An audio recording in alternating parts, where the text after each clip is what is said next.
Hello students, welcome to my YouTube channel. I hope आप सब ठीक होंगे। मैं आपके सामने पार्ट 2 लेकर आ गई हूँ क्लास 10th के टॉपिक का, magnetic effects of electric current. तो आइए शुरू करते हैं। हमारा पहला टॉपिक है सोलेनॉइड। सोलेनॉइड क्या होता है?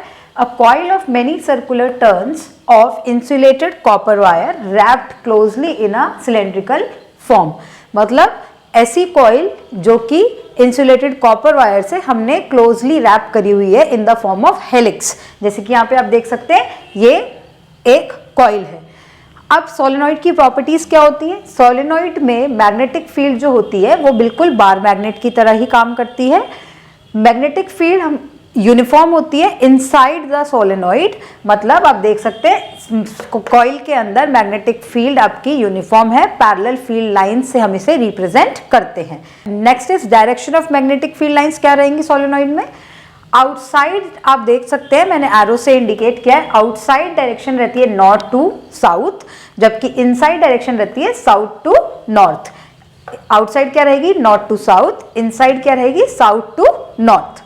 Next property, it is used to magnetise a magnetic material like soft iron. इसे हम सॉफ्ट आयरन जैसे मटेरियल को मैग्नेटाइज करने के लिए भी इस्तेमाल करते हैं।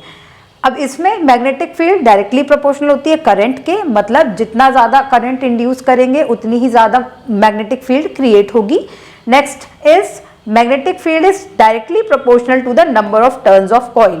मतलब जितने ज़्यादा कॉइल्स क्रिएट होंगे, जितने ज़्यादा टर्न्स क्रिएट होंगे, उतनी ही ज़्यादा स्ट्रॉन्ग मैग्नेटिक फील्ड क्रिएट होगी।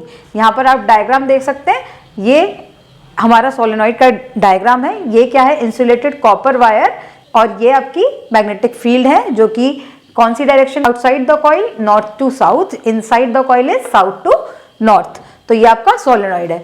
सोलेनॉइड एक इलेक्ट्रोमैग्नेट भी होता है। उसका काम क्या है? कंट्रोल्ड मैग्नेटिक फील्ड को जनरेट करना। कैसे? कॉइल के थ्रू। और कॉइल कैसी है? जिसे हमने इंसुलेटेड कॉपर वायर से रैप करा हुआ है इन अ क्लोज्ड हेलिक्स। हमारा अगला टॉपिक है force on a current carrying wire. So आइए इसको समझते हैं। यहाँ पर आप देख सकते हैं एक वायर है जो कि इसमें हम करंट इंड्यूस कर रहे हैं।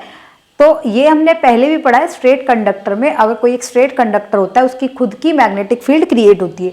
तो ये इसकी खुद की मैग्नेटिक फील्ड है।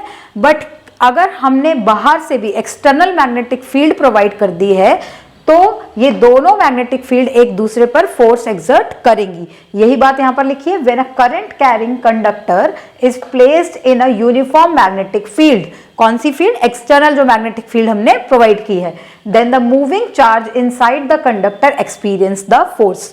मतलब अगर ये दोनों मैग्नेटिक फील्ड आपस में एक दूसरे पर फोर्स लगाएंगी तो ये जो इसके अंदर जो वायर है, कंडक्टर है, इसके अंदर जो चार्ज मूव कर रहा है उस पर भी फोर्स लगेगा, उस पर भी फोर्स लगेगा। मतलब वो भी एक्सपीरियंस करेगा फोर्स को। यही बात मैंने यहाँ पर लिखी है। फोर्स डायरेक्टली प्रोपोर्शनल होगा एक्सटर्नल मैग्नेटिक फील्ड के। मतलब जितनी ज्यादा आप strong external magnetic field create करेंगे उतना ही ज्यादा फोर्स एक्सपीरियंस करेगा ये हमारा conductor. Next is force is directly proportional to current.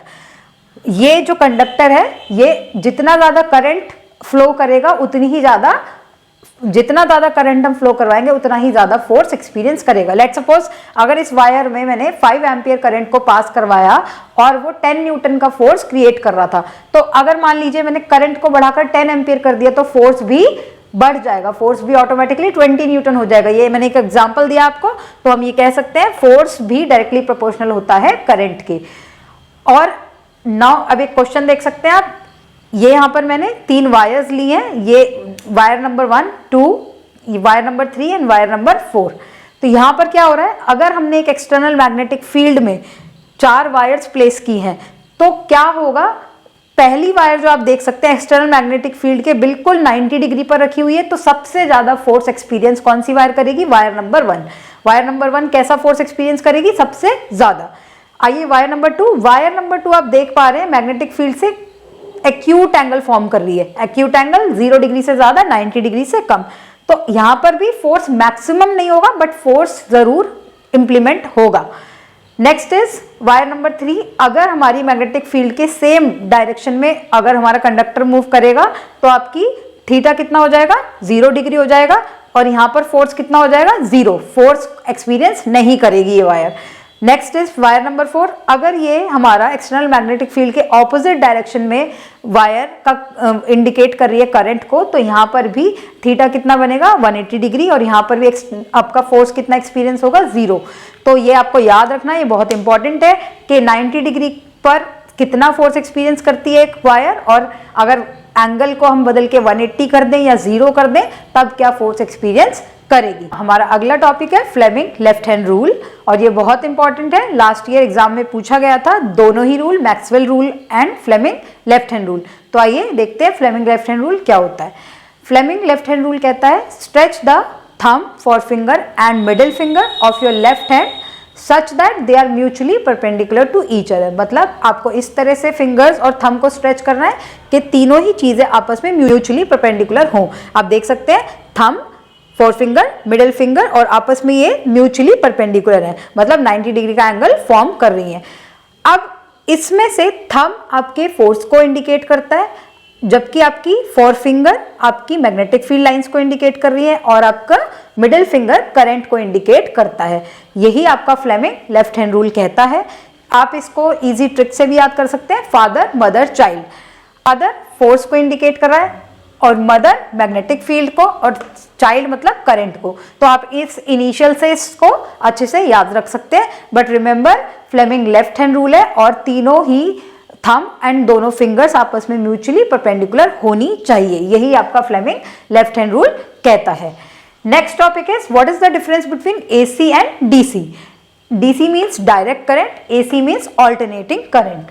So ये कैसा होता है, ये यूनिडायरेक्शनल होता है, मतलब ये बार बार अपनी डायरेक्शन चेंज नहीं करता, ये एक ही डायरेक्शन में फ्लो करता है। यहाँ पर ज्यादा पावर लॉस होता है। यहाँ पर एसी में current that changes its magnitude and direction at regular interval of time, मतलब ये अपनी डायरेक्शन और करंट को रेगुलर इंटरवल ऑफ टाइम पर चेंज करता रहता है। और ये हम यूजुअली होम्स में और ऑफिसेज में यूज करते हैं क्योंकि इसका ट्रांसपोर्टेशन इजी होता है और ये इजीली लॉन्ग डिस्टेंस तक ट्रैवल कर लेता है एसी करंट, जबकि डीसी करंट लॉन्ग डिस्टेंस तक ट्रैवल नहीं कर पाता है। नेक्स्ट इज, ये आप ग्राफ देख सकते हैं, ये एक यूनिडायरेक्शनल फ्लो कर रहा है और यहाँ पर ये अपनी बार बार अपने डायरेक्शन और मैग्नीट्यूड को चेंज कर रहा है रेगुलर टाइम इंटरवल के बाद। और भी डिफरेंस लिख सकते हैं आप, एसी जो होता है वो लेस एक्सपेंसिव होता है, जबकि डायरेक्ट करंट आपका मोर एक्सपेंसिव होता है।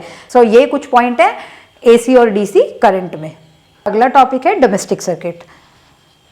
डोमेस्टिक सर्किट में क्या होता है, लाइव वायर कनेक्ट होती है फ्यूज से, फिर यही वायर हमारी मीटर बॉक्स में जाती है, फिर डिस्ट्रीब्यूशन बॉक्स में, और फिर ये हमारे घरों में आ जाती है। और अर्थ वायर इन सब से कनेक्ट होकर हमारे अप्लायंसेस से, अर्थ वायर का काम क्या है, जो extra current leak current produce होता है उसे अर्थ में भेज देती है।